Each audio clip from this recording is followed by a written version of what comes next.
Homework number 1 is due now, and you've just picked up your second assignment, which is having to do with interest. We're going to work through some calculations for interest today. That's due Sunday, the 13th of September. So you've got over the weekend and the rest of the week to solve that assignment. Actually, after today, you should be able to start working on that and get an early start just so you get it out of the way and finish.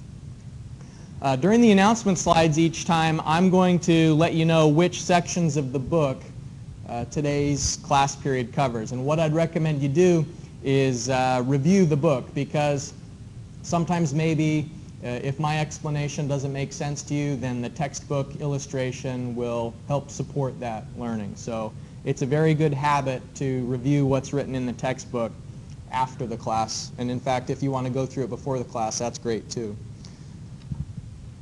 Okay, we're going to begin by going through in-class exercise number 2. And everybody has a copy of that, right? It's this one. All right. Interest is a pretty simple concept, and many of you have already done calculations like this in other classes. And so what I'd like you to do is get together with a partner, and we're going to work through this one. And I'm going to circulate around. I'll answer any questions that you might have. I think the first 2 you can probably do just from the formulas that we saw in class last time. The third one's a little more tricky. So I'm interested to see how far you can get into the third one, and I may interrupt and show some things on the board depending on how it goes. So go ahead and get with the partner. I'd like you to work together in pairs on the in-class exercise.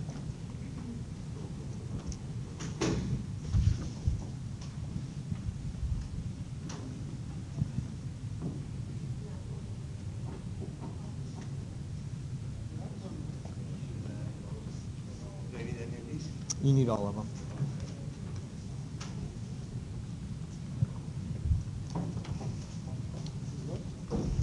Were you here last time? Then you don't need that.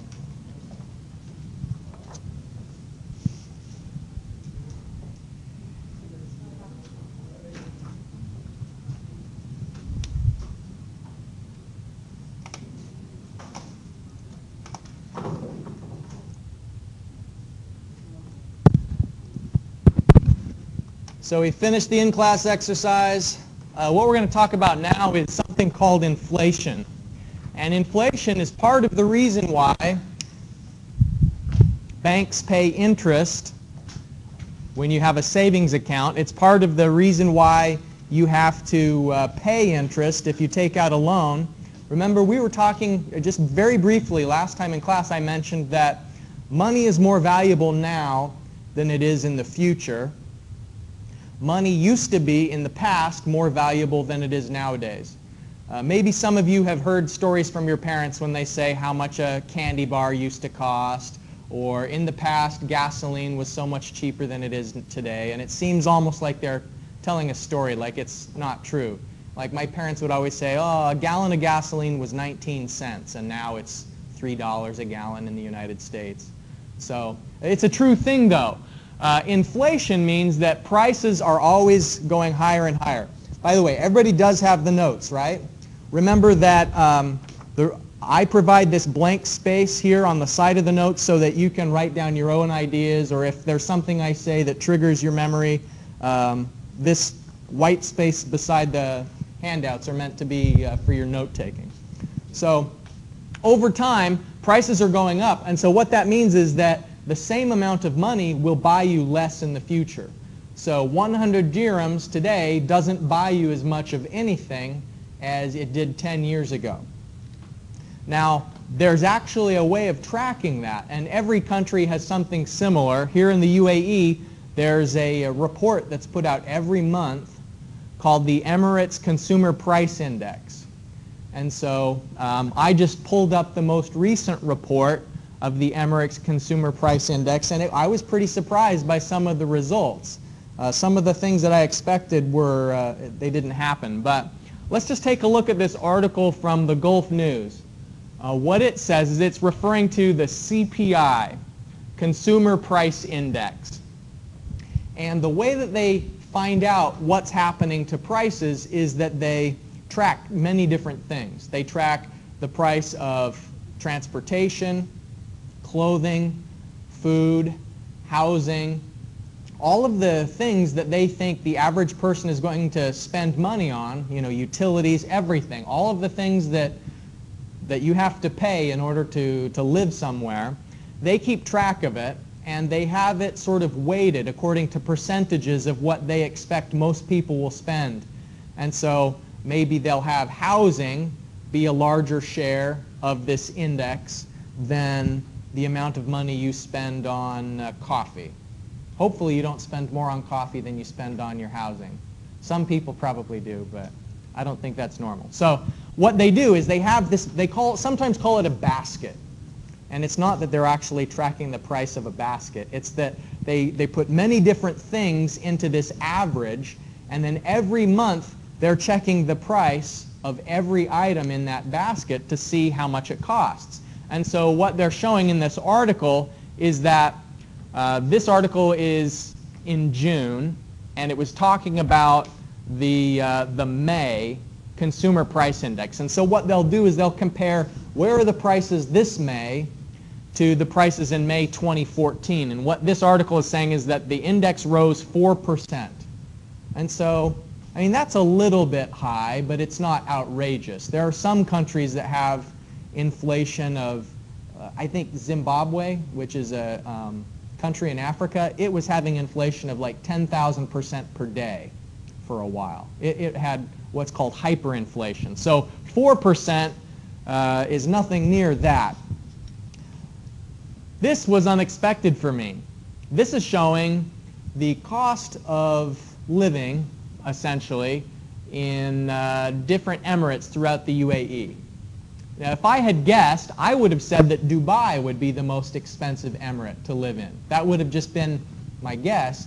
But it turns out, according to this, Abu Dhabi is the most expensive. And what they've done in this index is the second paragraph of this article says that back in 2007, the prices of everything in that basket, they said, let's call that 100. They just set a peg to it. 100, whatever the cost of all those items, they said it's 100%. And so now every time they find the price, they are finding what it is relative to a starting point. And the starting point was 2007. And so here on this next slide, what these values is showing is how the prices have changed since the basket was introduced in 2007. So since 2007, the prices have gone up in Abu Dhabi the most. And the prices have gone up the least in Dubai. Anybody have ideas why that maybe is the case? Like, why is, according to this graph, which came right from the report, I took this picture right from the Emirates Consumer Price Index. Anybody here from Abu Dhabi? Is it expensive there? Yeah, why? Okay. Yeah. It's the capital, yeah. I've only been to Abu Dhabi one time, and my memory when I was there is that it seemed like the streets are wide, there was plenty of space, because I was surprised. I'd spent time in Dubai and Sharjah, and it always felt like everything was so crowded, and when I went to Abu Dhabi, it felt more spread out. And so I always figured maybe land was less expensive, rents would be less expensive, and that's why that surprised me. But I guess rent and food prices are sometimes a reflection of people's ability to pay, and so, you know, if there's money, then the rents go up to take the money away sometimes. What about Dubai? Why is this showing that the prices have gone up the least in Dubai? Any guesses about that? Yeah? Okay, yeah, that's right. There was a big downturn, and so your idea is that maybe the downturn affected Dubai more than other places. And that's probably true, because back in 2007, there was a lot of construction projects going on. And then when the financial crisis hit, I think the value of real estate declined quite a bit. And maybe it's just that when this index started, remember it started in 2007, maybe prices were already very high in Dubai, and so they haven't gone up more because they were already high. I don't know the answer, but there's the data. I think it's pretty interesting. This map is showing which Emirates had the most inflation during the 1 month period of this report. And this report is the March 2015 inflation report, and during that 1 month, it was showing that Sharjah had the highest inflation, and Abu Dhabi in that 1 month period had the lowest growth. And so this chart is showing how things have changed since 2007. So this is like a long-term figure, and this is the short-term figure. This is how prices changed only in 1 month. We're going to get into a lot more detail about these the price index and how to do calculations from it. But the reason why I wanted to show you this data is just to explain inflation. And the idea that prices are always going up is a big part of how banks make policy, and it's a big part of what we expect. Like when you start a job, you expect that you'll always be getting raises. By the way, I don't know if I've mentioned it yet, but I'd prefer if during class you not text message, you set your phone aside and try and stay focused on the material. Okay, so the effect that inflation has on someone who's borrowing money is that the textbook says it's effectively another interest rate that's tacked onto the real interest rate. And so it makes the cost of borrowing money even bigger than it would be if there wasn't inflation. And a thing that's unusual, well, it's not unusual, interest rates right now are very low. Like it's very cheap to borrow money from a bank because we're going through a period right now of very low inflation. And consequently, since we have really low inflation, the savings accounts are paying very little. Like I have a savings account and it claims to have the highest interest rate of any bank in the United States. And what would you expect? We've done some examples today that quote interest rates. What do you think the interest rate that my savings account pays? 1%. It's actually 1.05%. And so I'm really rolling in the money because it's not 1%, it's 1.05%. And so that means if I save $100 in 1 year, I can get $101.05. So it doesn't seem worth setting up the account if that's as little as you're going to get. But back in 2007, before the financial crisis hit, interest rates were actually very high. And I had one bank account that was paying 6.2%. And so that was much better than it is nowadays. And so inflation is partly what drives interest rates. And right now we're through a period of low inflation, and so interest rates are relatively low. So we've talked about the borrower. The investor, the person who is giving their money instead of borrowing it, the person who's loaning their money out, what it does is it reduces the real rate of return on an investment. And so let me explain that a little bit more. Let's say that we had high inflation. What if the prices were going up 10% per year? If the bank is if I'm only getting 11% in my savings account, but prices are going up 10% per year, then actually I'm only earning 1% return. What if prices were going up 10% per year, but the bank is paying me 9% to loan my money to them to put it in the savings account? Yeah, it's like I'm losing money. What that means, if I have the savings account,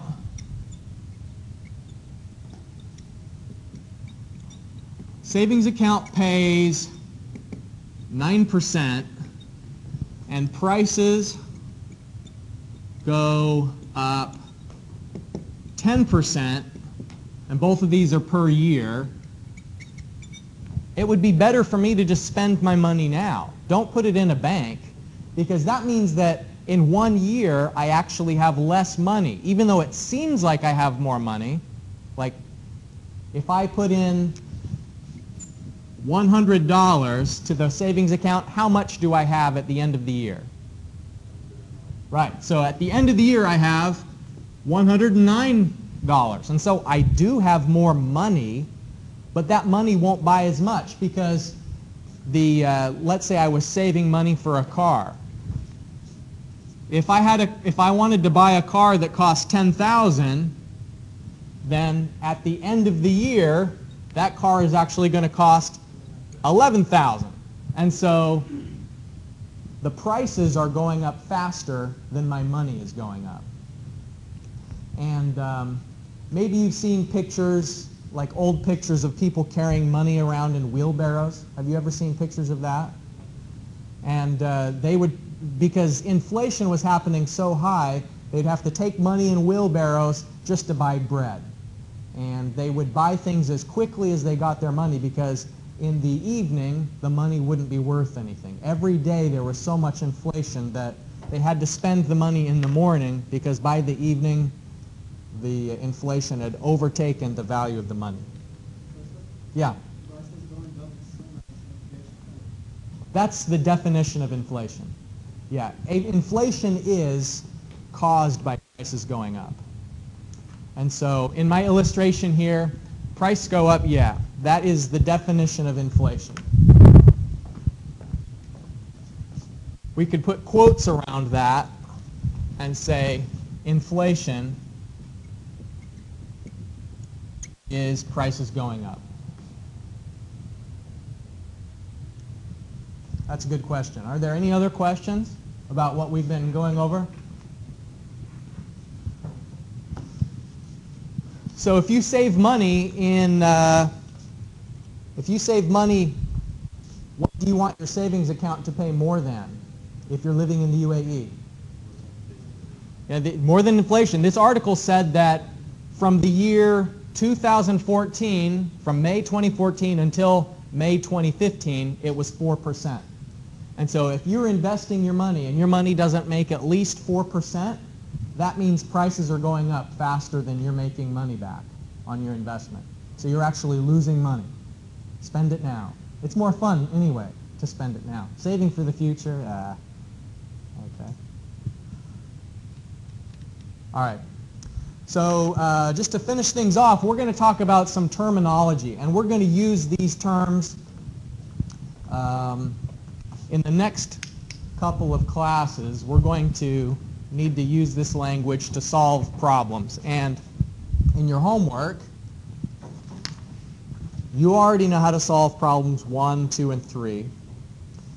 Problem 4 is also calculation, I think, and it's similar to the first 3. But then problem 5 and 6, you won't need a calculator for those two. For problem 5 and 6, it's actually just reading a paragraph and then assigning variables to different things that are in there.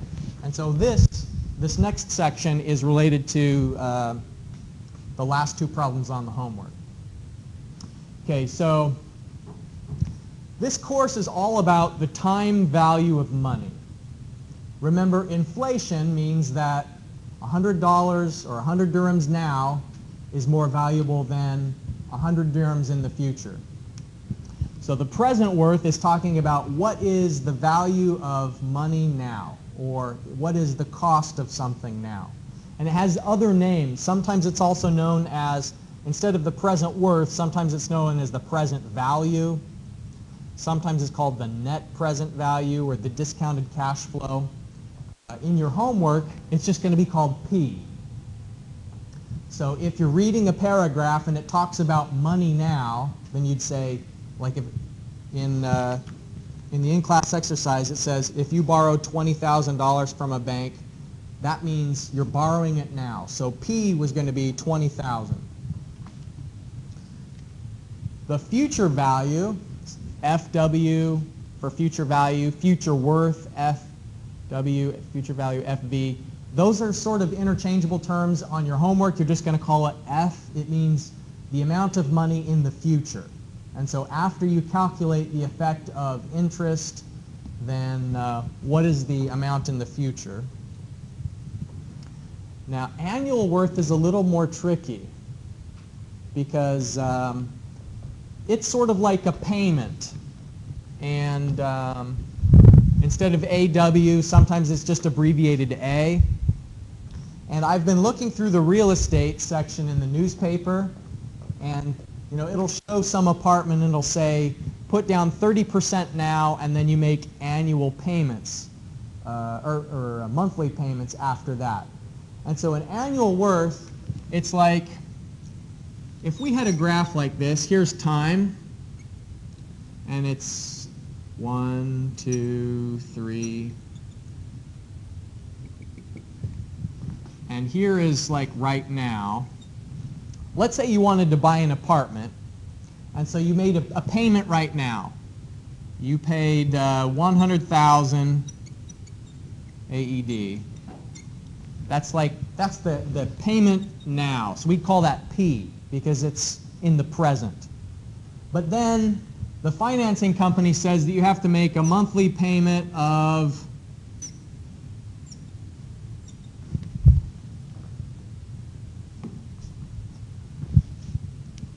I don't know, 2,000 dirhams, AED.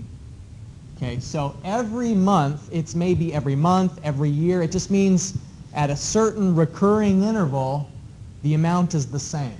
We'd call that an A, an annual series. Even if it's every month, it's a little bit confusing that we call it an annual worth if it's a monthly payment, but it means it's a series of consecutive equal end-of-period amounts. And so the first period, this time from 0 to 1, that could be a month, it could be a year, but that's the first period, then you have a payment at the end of the period. And then the second month, you make a payment. It's the same as the first one. And so in the homework, I think you have one problem where it's talking about an ongoing payment, and so that's what you would call A. Excuse me? Yeah, F. Okay, so that means if I did a drawing for it,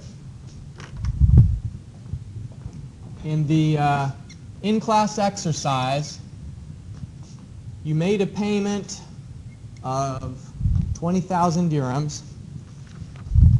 Oh, no, you borrowed it. So the bank gave you 20,000 dirhams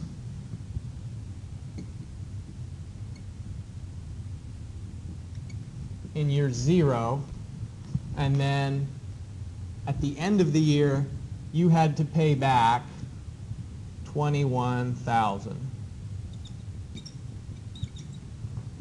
So this was the P, because it was the money at year 0, and then in the future, you had to pay back 21,000.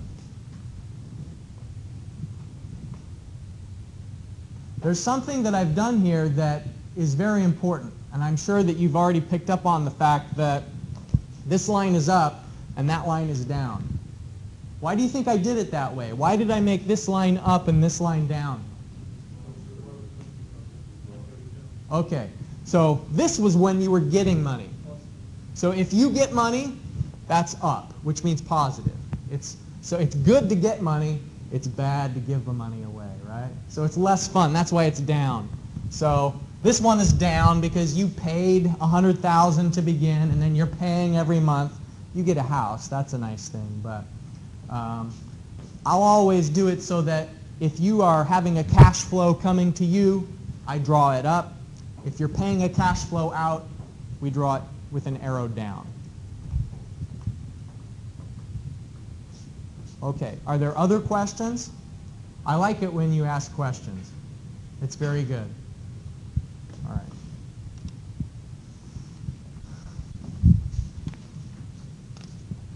Okay, so these are the abbreviations that you should use on the homework. We've already talked about P, F, and A.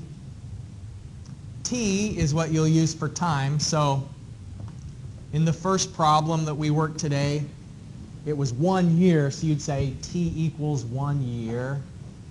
Or if it was 60 months, 5 years times 12 months, T equals 60 months. It doesn't matter if it's years, months, days, whatever the problem statement says for the time period, then that's what you set for the T.